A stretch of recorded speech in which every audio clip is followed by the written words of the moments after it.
am Jimbo Paris, and you are listening to The Jimbo Paris Show.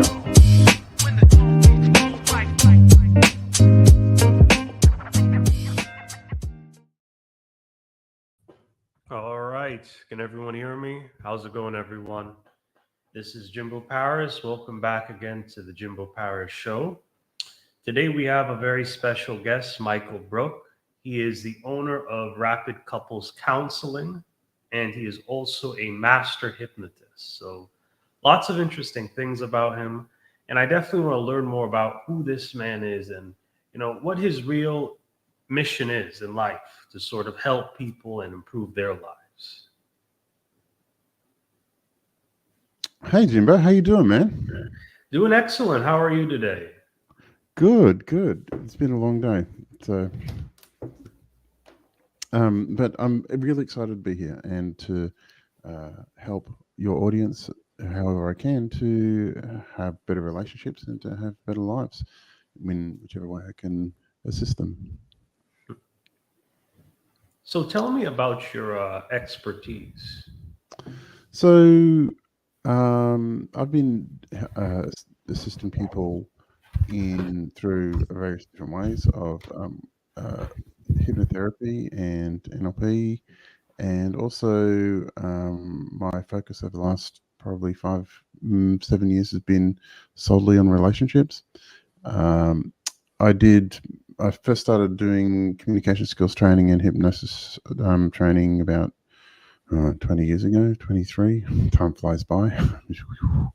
And then I did a whole of that.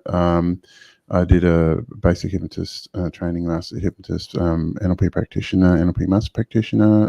I've done 2 trainers training, including a trainers training with John Grinder. I started doing a lot of work with people, dealing with all kinds of stuff, all kinds of problems with hypnotherapy. But then kind of my interest got piqued on relationship work, and I wanted to find out what's the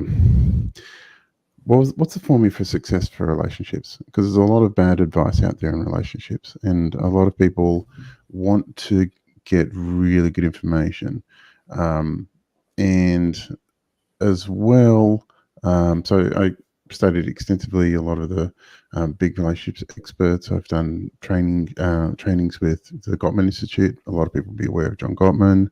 I studied the work of Esther Perel, Jennifer Finlayson-Fife, David Snarch, a lot of the really big relationship educators. And if you listen, I've done a number of trainings with Michaela Baum, who's the relationship therapist to the stars. I did a heap of training with her in 2016.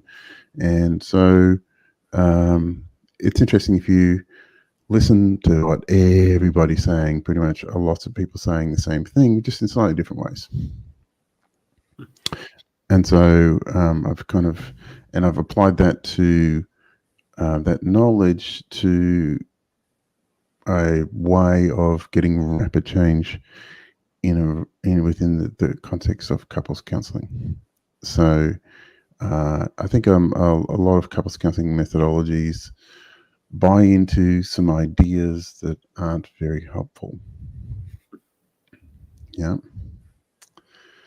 Also, what I noticed is that a lot of people, there's a very, very nice synergy between doing hypnosis work and helping people with their relationships, helping people with their mental health and their relationship. A lot of people will bring certain mental health challenges into what could be a very functional relationship and then create problems within the relationship because of that mental health challenge, whether it's depression or anxiety or a gambling addiction or drug addiction or alcohol addiction or something that can be really quickly and rapidly assisted with hypnosis that can really rapidly change the relationship. But sometimes you have to deal with those underlying issues in order to get the relationship to flourish.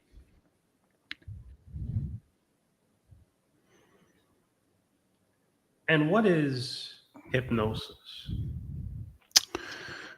Okay, hypnosis is a state of selectively focused attention where a person's attention is on the person who's doing hypnotic induction, right?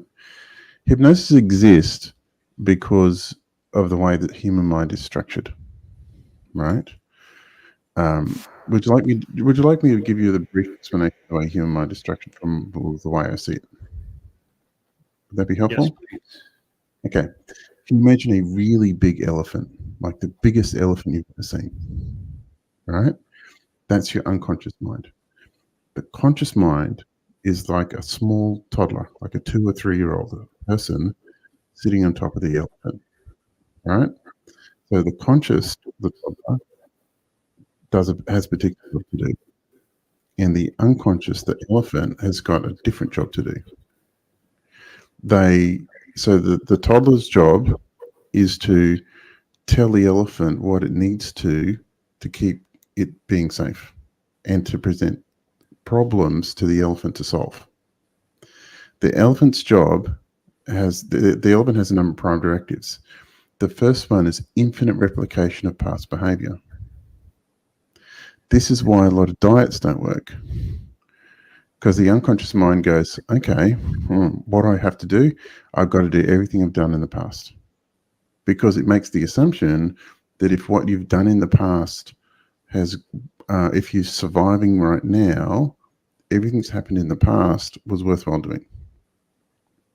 So let's keep doing it, right? So the toddler's job is to tell the elephant, this is what I want. But the elephant's job is to keep doing what you've always done, right? And also it's a seat of emotions and seat of memory. The conscious mind has only got short-term rational, really small chunks of memory, right? So inside the state of waking consciousness, I'm talking to the toddler mostly, all right? But inside the state of hypnotic trance, I'm talking to the elephant. And inside the state of hypnotic trance, the elephant's really suggestible and really able to change very quickly. So if so for example, had a client a while ago, she was smoking 30 cones of marijuana a day and had done so for 30 years, right? So, and she was desperate to stop, but couldn't know how. So inside the state of deep trance, when I'm talking to her unconscious mind and going, cut that stuff out, right? And she did in 2 weeks, went from 30 a day for 30 years to nothing in 2 weeks, right? With no cravings. So inside the state of deep trance, you can talk straight to the elephant and go, hey, stop doing that stuff or do something different, and it will, right? And so that's kind of basically how hypnosis works. Any repeating pattern of behavior can be modified with hypnosis and hypnotherapy, right? So that's a pretty broad definition. Yeah. So how you sleep, how how much you drink, how much you smoke, how much you eat, how much exercise you do, how you drive your car, how you play piano, how you swing a golf club. Any repeating pattern behavior is modifiable with hypnosis and hypnotherapy. Yeah.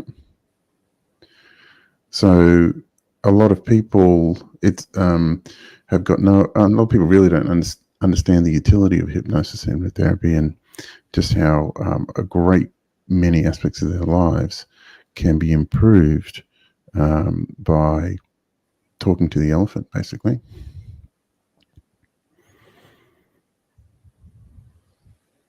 So, do you need a degree to be a hypnotist? No, I can teach it to. Well, it's actually a relatively easy skill to learn. You can teach it to how to do how to do it in about 3 or 4 hours, right? But in terms of there are different organizations out there in different jurisdictions, have different levels of authority in terms of how to do it. Like a long time ago, you had in the United States in the 50s and 60s, you had to be a medical doctor to do clinical hypnosis. I don't know how it works in the United States these days. In Australia, you can do a 2-week course and then work with people in a 2-week course. But I've been doing hypnosis and hypnotherapy with people since 2004. So what's that? A long time.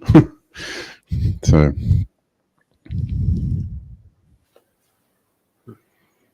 have you ever been hypnotized, Jimbo?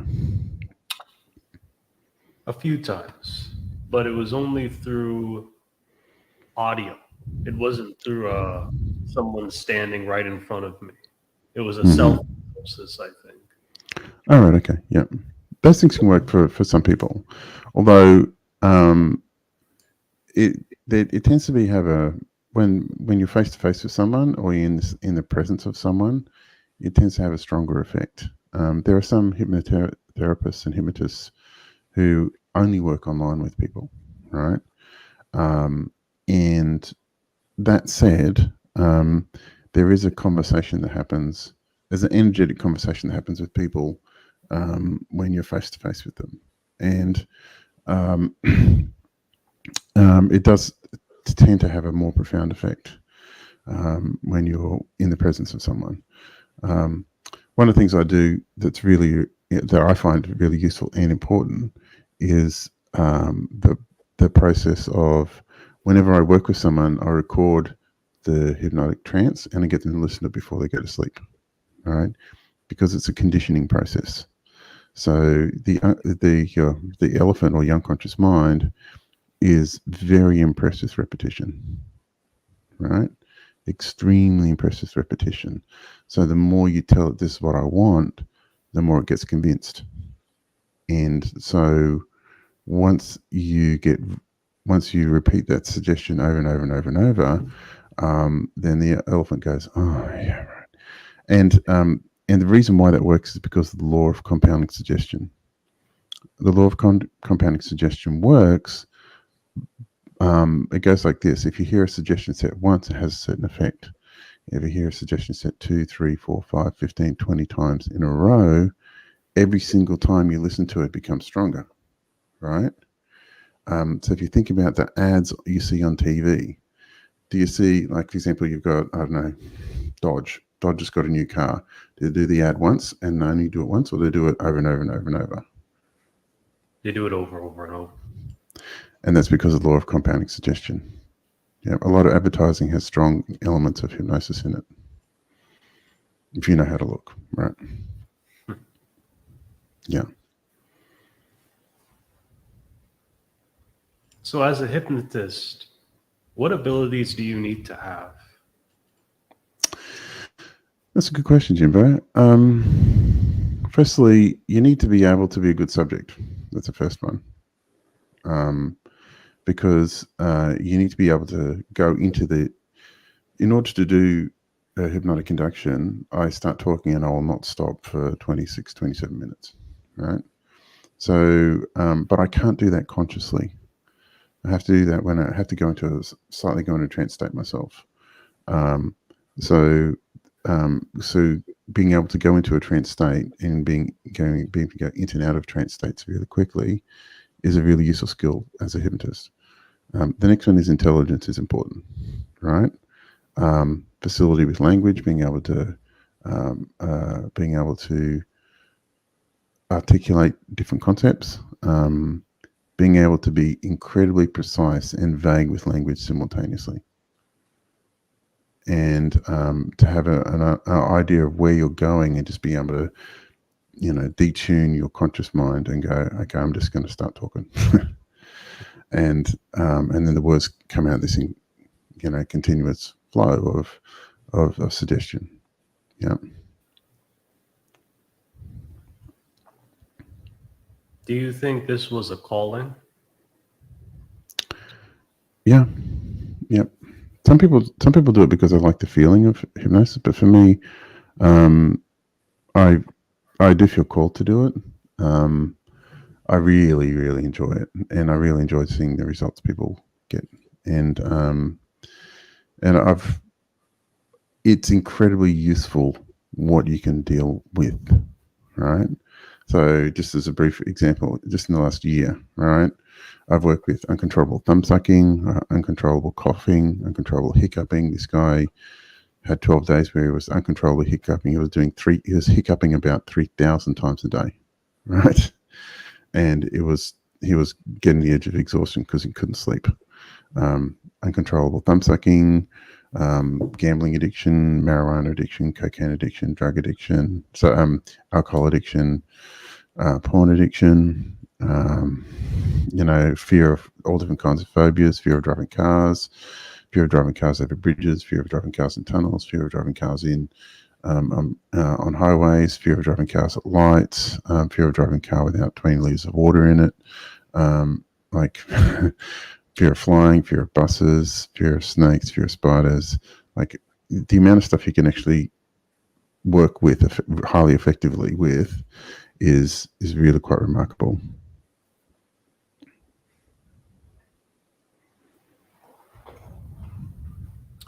What are your favorite hypnosis techniques? The one I go to the most is something called the chair of memories. Yeah. And it's something that I came up with, where you more or less sort of induce a hypnotic trance. You get someone imagining there are 3 boxes on the floor in front of them. Yeah. And the first box is a box of the memories from the past, right?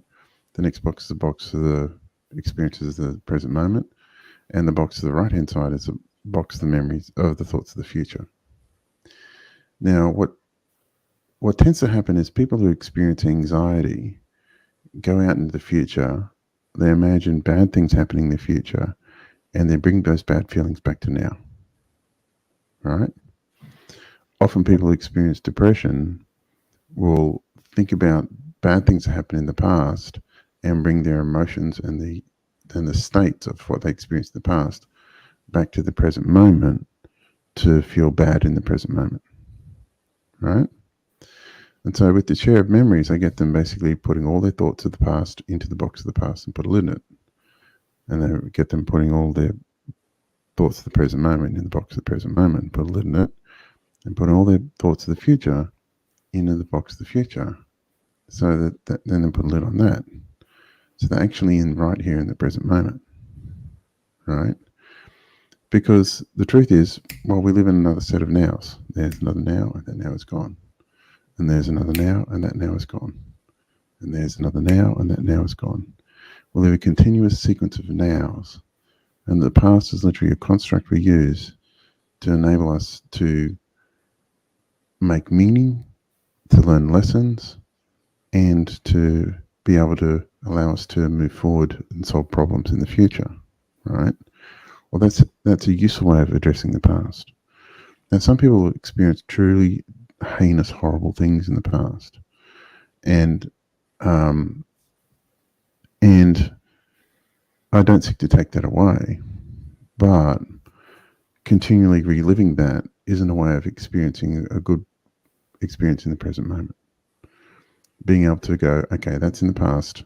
I'm going to be in the present moment, and I'm going to focus on the future that I want to have happen and take the shortest, most direct possible steps in the direction of shortest, most direct possible route in the steps of the direction I want to go with the minimum possible steps. And if you keep telling your unconscious mind that's what I actually really, really want, the elephant really, really wants to give the toddler what it wants, right? And so the chair of memories is incredibly useful for people who are experiencing stress, who are experiencing anxiety, experience depression, people who are in genuinely very, very difficult times in their lives. And the vast majority of the time I meet people that they're having a really bad time, whether it's addiction issues or they come through hypnosis, or for a lot of my couples counseling work, people show up at more or less the worst time in their lives. And so I'm dealing with people in the worst time in their lives all the time. So being able to get them out of the stress of the moment and to be able to focus on what they need to do now and to start moving forward is something that's really helpful. How do you change the behavior and habits of clients? In what with couples or with hypnosis? I think I want to begin moving towards your experience as a relationship counselor. Okay. So there's a couple of things. Firstly, so the question is, how do I get couples to change? Is that kind of what you're asking? Okay. So the first move I always make, which makes the work move really quickly, is that I basically address the topic of emotional fusion versus differentiation. Yeah. So when people are in a crisis, it's like they're emotionally fused together, right? So if you imagine you've got two people, I'm holding my hands apart for the people listening to this, you've got two people that are kind of relatively separate, right? As time goes by, they smush their lives together, right? But they also they smush their emotion responding together. And so they end up becoming extremely emotionally reactive to each other, right? So they say something, you get triggered. You say something, they get triggered, and then they say something, and then you say something, and they get trigger. Right? And so there's these emotional cascades in a relationship that aren't very useful. Right? I say to couples all the time, you know, I ask the question, if you were to be emotionally reactive to your boss the way you do to your partner, how long would it take for you to get fired? Right? The answer question is like, yeah, it wouldn't take long at all, right? But they can regulate their emotions at work, but they just choose to not do it at home, right? So the first thing I say is, well, probably a good idea for you to regulate your emotions at home. And if people can do it at work, they have the capacity to do it at home, right? But that instruction only works if both people do it, right? So the first move I always make is I get both people regulating their own emotions, right? Now, what that does is through the change program I have with people, with couples, what that does is it stops the reactivity in the relationship, right? And people start bringing kindness to their partner, and then since the reactivity comes down, then they tend to start thinking more clearly, and then problems are able to be addressed. Difficulties in the relationship are able to be dealt with. Often, if both people do that, then then they tend to start liking each other again, and desire for the relationship is increased. And so you get it as the emotion reactivity increases, desire for the relationship decreases. If you take the emotional reactivity and turn it down, desire for the relationship increases. And so you can rapidly and quickly change desire for the relationship merely by virtue of changing people's reactivity. But a lot of people think that, a lot of people get that the wrong way around. They think if I desire my partner, I won't be emotionally reactive. And if my partner does what I want them to do, then everything's going to be fine. But it doesn't work like that. The first move I get, when I'm working with clients on this, I get them to go first. If, like I say to couples all the time, on a scale of 1 to 10, 10 being the best possible partner for your relationship partner you can be, how would you rate your own performance? And they'll normally go, somewhere between 3 and 6, right? And I go, okay, well, it's your task to get you up to 10. Because a lot of people try and improve their relationship by hammering their partner in the shape they want them to be. And I've asked hundreds of couples this specific question: does confronting and fighting with your partner work at improving your relationship? Does it actually work? Right? And I've yet to get an unequivocal yes. I've asked that question hundreds and hundreds of times. But it's the thing that everybody does. Everybody tries to improve their relationship by hammering their partner. If only you stop putting the dishes in the dishwasher, I would stop yelling at you. Right? Or if you stopped, blah, blah, blah, blah, blah, then I'd stop being emotionally reactive. Right? Well, how about you stop being emotionally reactive first, and then you'll both get along a lot better. Right? And so the first move is to go, you take responsibility for your emotional state, you bring the best of yourself to your partner, and if you both do it at the same time, desire is created real fast. And the temperature in the relationship plummets from being really hot down to actually, I kind of like you again. Yeah?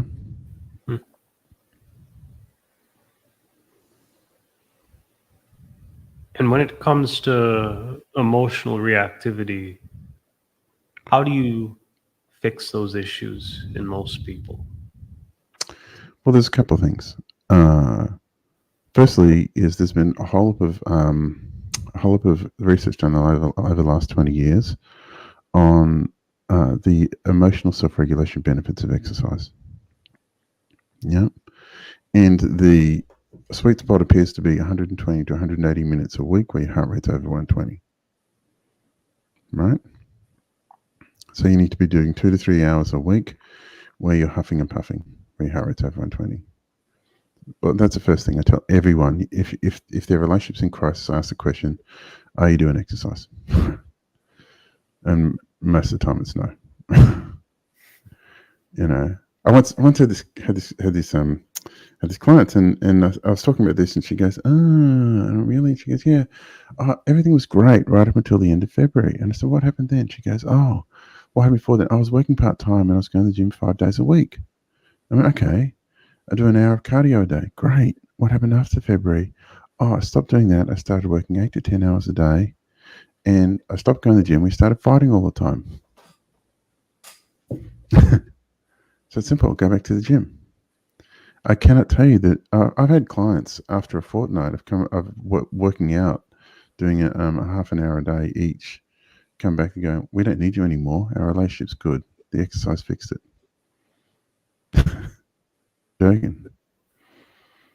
So exercise. First thing is exercise is fundamental. Next thing is I recommend some kind of meditation practice or doing some kind of hypnosis, because I listen to hypnotic trance every day for my mental and emotional regulation. And but the next thing is also so in terms of getting them regulating their emotional states, is I get them examining what it is about which they fight, because a lot of things that people fight about either is not fixable or isn't worth fighting about. Right?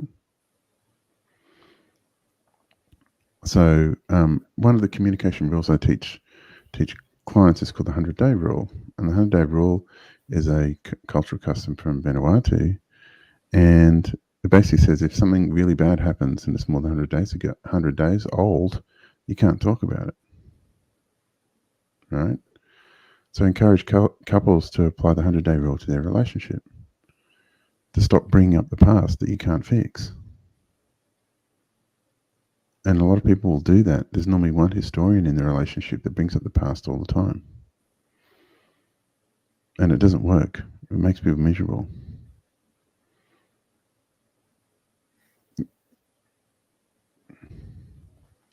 So you've been in this business for close to about 18 years. Yeah. How does it feel? That's a good question. I love what I do. I really love what I do. And it's, look, there's good days and bad days, got to say. Some days everything goes, I get someone come in and go, "Hey, that hypnosis you did with me was amazing." And, my life's completely turned around. That's a good day. Or you get couples come in and they, at session 2 or 3, because I normally only see my clients 3 to 5 times, right? Most, John Gottman recommends couples do between 12 to 20 sessions, right? I had one client, one couple, say they did to 40 sessions with another couples counsellor and got nowhere, and they did 2 with me and they were done. Right? So this is why I call my business rapid, right? Because I get rapid results. Yeah. And so, so when things work really, really well, that's good. It's just amazing. But sometimes in this business, you come face to face with some people who are genuinely bad. Sometimes you come face to face with people who are highly invested in crushing their partner. And sometimes you come face to face with people who are narcissistic, that are trying to hollow out their partner's lives. And that takes a bit of getting used to.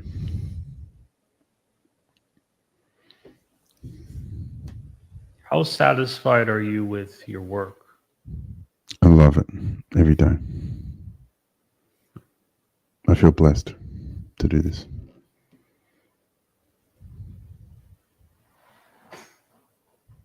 And as you continue to pursue your goals as a hypnotist, what's the future? In what respect? The future for the field or the future for myself? The future for you, or Rapid Couples Counselor. I want to take what I do and make it really big. Simply because I think the paradigm of the way a lot of couples counselling is organised isn't really effective. Yeah, like I'm really interested in success. I'm really interested in doing what works. Yeah, I'm really saying, hey, if you want to have a good relationship, you need to do these things. Yeah, and because not only will clients, when clients come in, I see exactly what they're doing that's not working, and I'll lay things out for them in really short order. Yeah, and I really want people to understand that a lot of what they're experiencing in a relationship is actually normal, right? That it's normal to lose desire at some point. It's normal for there to be challenges in a sexual engagement. There's normal to be challenges in terms of emotional intimacy, right? There's normal for the stresses of life to get in the way, and that well negotiated, those difficulties that come up that everybody experiences are midpoints in the relationship and not an end point. What happens with people though is they get to that point, normally between the 6 and 9 year mark, where they feel like they're having repetitive arguments. They feel like the sexual engagement's not very good. They argue about meaningless stuff that they would never have thought about at the beginning. They're not giving their partner the time and attention, at least positive time and attention, and they just feel like they're either disconnected or they feel like they're just angry flatmates. And I wanted to let people know that's actually, it's normal, but well negotiated. It's midpoint, and you can get back to the place of feeling in love again. You get back to the place of revitalizing the spark, and it doesn't take too long. You just have to get the right instruction, and you can get back there really quickly. And so I want to take that message, and I want to help a whole heap of people.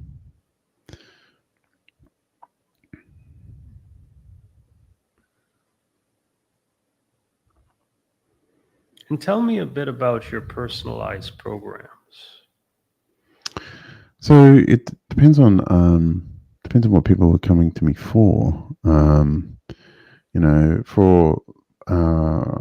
Often people come to me for one particular issue, like I don't know, quit smoking, right? And so okay, that's fine. I'll hit them with a magic hypnosis wand, and they stop smoking. But then they go, okay, I need to quit drinking as well. And then so I'll work on that. And then the next thing is they'll come back and okay, I need to be able to improve my focus in business. Okay, so we can work on that. And then one guy said, I want to take 3 shots off my golf handicap. Can you do that? I went, yep, no problem. That's okay. And so we work on that.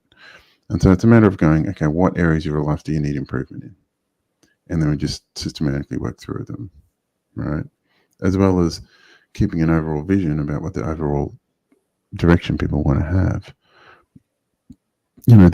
Getting back to the toddler elephant metaphor, the elephant needs to know which way to go, right? And the toddler needs to tell the elephant which way to go. But in the absence of direction, well, the elephant go round and round in a circle, right? It doesn't have to go anywhere, right? And so the toddler needs to keep on telling the elephant, hey, you need to go this way, right? And the process, I think, the process of achieving something you want in life and moving in the direction that you want in life is really, actually, I think, very simple.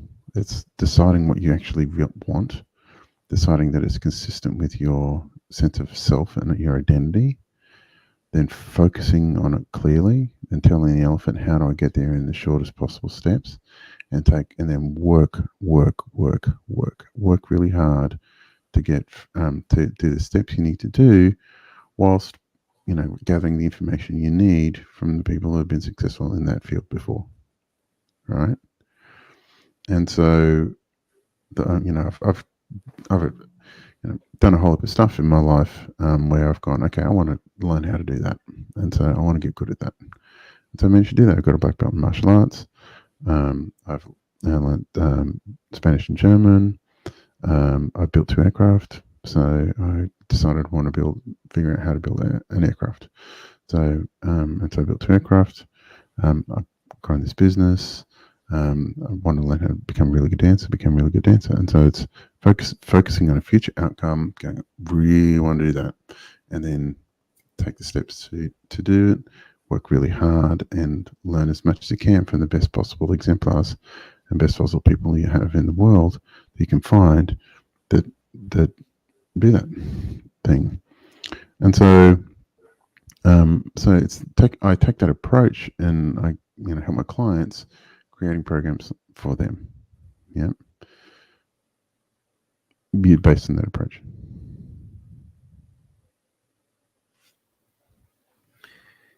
And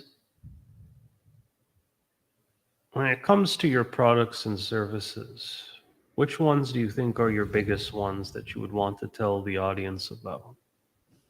Probably my couples work, firstly, because here's the thing, mostly, like sometimes a lot of my hypnosis clients come from a couples work. So, for example, someone might have a gambling addiction that their partner goes, okay, I'm done. I can't do with this. So we need to sort that out. I think the reason why I want to help people with their relationships the most is it's the one thing in our lives that provide us with the greatest amount of satisfaction. All right. Are you familiar with what the Grant study was, Jimbo? No. There was a study that was started in the US at Harvard University called the Grant study. They got 5,000 Harvard graduates, I think, in the 50s, and they did. I think it's the longest longitudinal study on happiness that's in the scientific literature. So they started in the 50s, and every single year they tested them for their life sense of satisfaction and overall thing. And in the 60s, they started, hang on, why are we, focusing entirely on the happiness of a bunch of rich white dudes?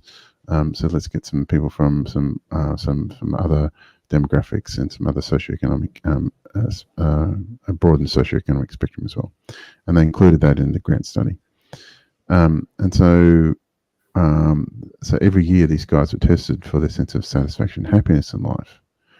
And now pretty much all the guys who started the study are all dead now, and now they're actually following on the study with their kids and their grandkids.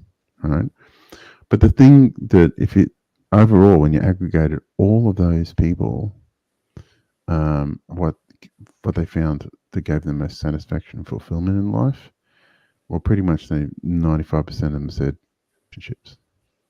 the great thing that gives people the greatest satisfaction and enjoyment and pleasure in their lives is their relationship, right? It's really interesting when you work with so many people. I can do 20 to 25 sessions a week with a whole heap of people in relationship.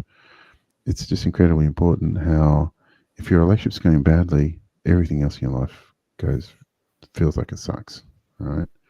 But if your relationship's going well, then you can tolerate pretty much everything, right? And it's relationships that give us the buffer against the suffering of the world, right? It's sort of relationships that allow us to tolerate pain. They allow us to tolerate difficulty. And that's as actually studied. Some researchers in Holland, they did an interesting experiment. They got some volunteers, put them in a brain scan machine, and they were asked to rate their level of pain, right? And they put an electrode on their feet, and they were zapping them with an electrode, right? Now there are three conditions. The first one is there was nobody else in the room, just them in a cold, sterile medical room being hit with an electrode. Zzz.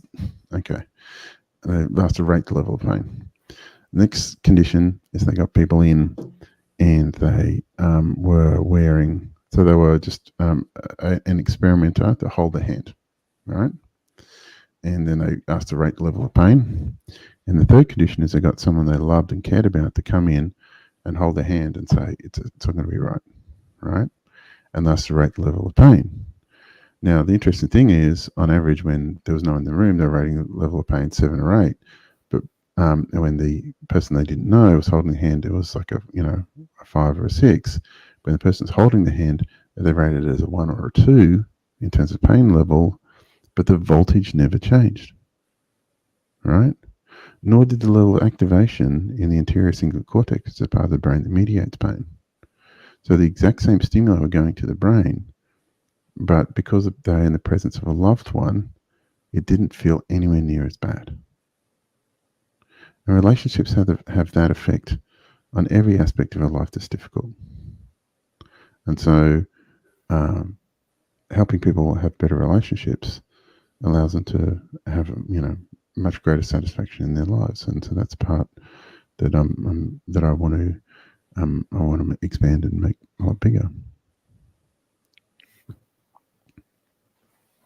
Excellent.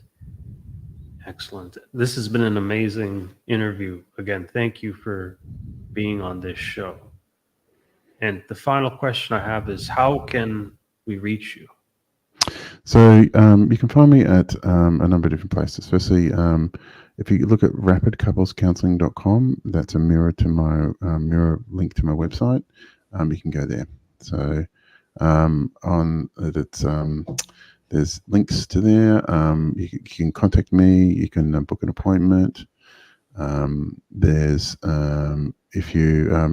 If you go to the contact us, there'll be a contact form on there.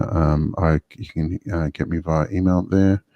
And if you scroll down, yes, there'll be a contact form. There's also, there you go. There's a contact form there. If you want to send me an email, I can do sessions outside of hours. If you're some people in the States, I do a fair bit of my work online as well, not only face to face but online, and so I can help people online in different parts of the world.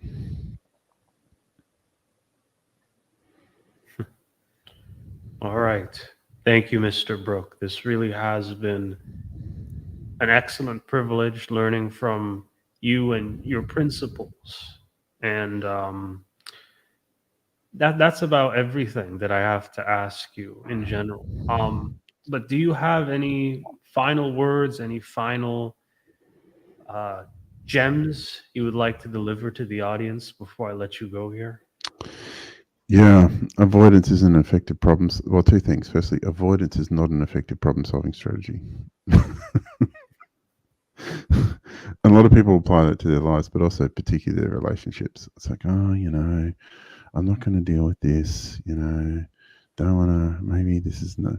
And then they'll avoid things and avoid things, avoid things, and but the problem with avoiding something is it tend to make it bigger. Yeah, that's one thing. The other thing is mostly human beings are really bad mind readers. Like people think that they know what their partner's thinking, and sometimes they might be right, but a lot of times they're like, and a lot of people won't say something because they don't want to upset the apple cart. They don't want to upset their partner. They don't want to introduce change in the relationship. And change in a relationship is always unilaterally driven. It always takes one person to go first to move the relationship forward, right? Now, oftentimes the other person is pretty happy with how things are going, but when one person wants things to change, that's when they make the first move, and then when they do, then that's when change becomes possible. Until one person moves first, change is not possible. So make the move; it's worth it. All right. Well, that was our interview here. Excellent interview. A lot of important gems from Michael Brook, the relationship counselor. And if you want to see more of these shows, look at our YouTube channel, look at us on Spotify, look at us on Roku. Thank you again. This is the Jimbo Paris Show. Pleasure, Jim. I'm currently working on a passion project that I'm really excited about, but I need your help to bring it to life. We'll be launching soon our very own Jimbo Paris Academy, and this is going to be about aspiring creators and creating concepts. Thank you for your support. I'm sharing free bonus content to supporters, so let's make some amazing content together. Our affiliate partner, LifeWork Systems, focused on helping create a better collegial environment, looking at the mental health of business workers, business employees, and overall bringing the business up.